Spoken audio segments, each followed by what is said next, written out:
dagaal la isku jarmaaday qasaarihii ugu xooganaana uu ka dhashay ayaa ka socda duleedka degmada Walaweyn ee gobolka Shabeellaha Hoose ee dowlad goboleedka Koonfur Galbeed. soo dhawaada saaxiibayaal, qasaaraha dagaalkan ka dhashay waxa uu ku bilowday iyo cidda uu u dhaxeeyo iyo xilligan halka uu ka socdo ayaan halkan idinkugu soo baahin doonaa. Cumar Guuxayaan haddii uu muuqaalkii soo gaaro si shirkada saaxiibadana la sii wadaaga qaybta hoose ee faaladan aragtidina nagu wadaaga. mar kale soo dhawaada saaxiibayaal. wararka ka imaanaya duleedka degmada Walaweyn ee gobolka Shabeellaha Hoose ayaa ku soo waramaya in halkaas uu ka socdo dagaal xoogan oo la isku adeegsanayo hub leh noocyo kala duwan, isla markaana waxa uu u dhaxeeyaa dhinacyadii horey halkaas isku haystay ee daraawiishta dowlad goboleedka Koonfur Galbeed iyo ciidamo deegaanka ah oo ka soo jeeda degmada Yaqbirweyne ee gobolka Shabeellaha Hoose. dagaalka waxaa la sheegay in uu ka dambeeyay kadib markii maalinimadii shalay la sheegay in maleeshiyaad kuwa deegaanka ah ay gaari xamuul ah kala degeen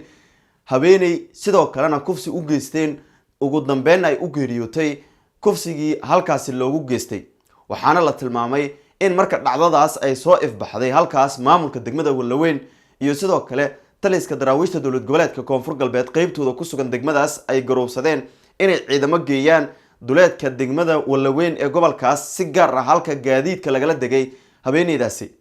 waxaana la sheegay in iyaga oo halkaas ku sugan habeennimadii xalay abaara 8 saac habeennimo oo waliba xilli dambe ah in weerar ay soo qaadeen ciidamo deegaan ah, kuwaasi oo la tilmaamay in dagaalka xilligaas uu soo bilowday ilaa iyo hadda uu ka socdo duleedka degmada Walaweyn ee gobolka Shabeellaha Hoose. warar kala duwan oo soo baxaya ayaa sheegaya in rasaasta xilligan ay u sii gurinayso dhinaca deegaanka Yaqbirweyne ee gobolka Shabeellaha Hoose, halkaas oo la tilmaamay inay ka yimaadeen maleeshiyaadka weerarka ku soo qaaday ciidamadan daraawiishta Koonfur Galbeed ee la sheegay inay fariisiga ka dhigteen halkii gaariga lagala degay habeenaydaasi kufsiga loo geystay, ugu dambeynna u geeriyootay.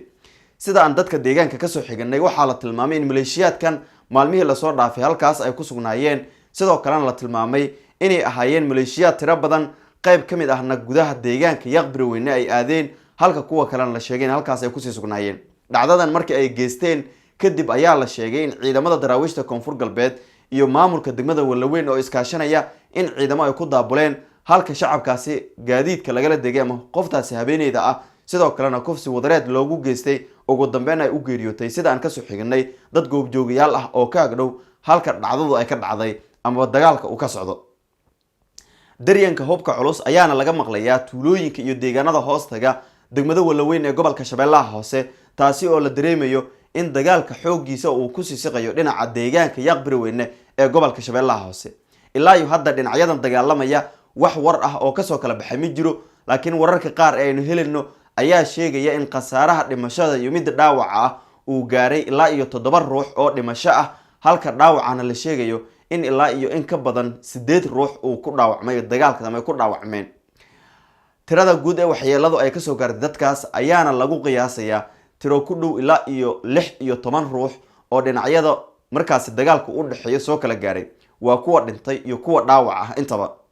wixii ku soo kordhay saaxiibayaal, xaaladda oo hadda ah mid aad u kacsan, rasaasta oo weli socota iyo faahfaahin rasmi ah oo aan weli laga heli karin dagaalka. barnaamijyadeen wararkeena dambe ayaan idinkugu soo baahin doonaa.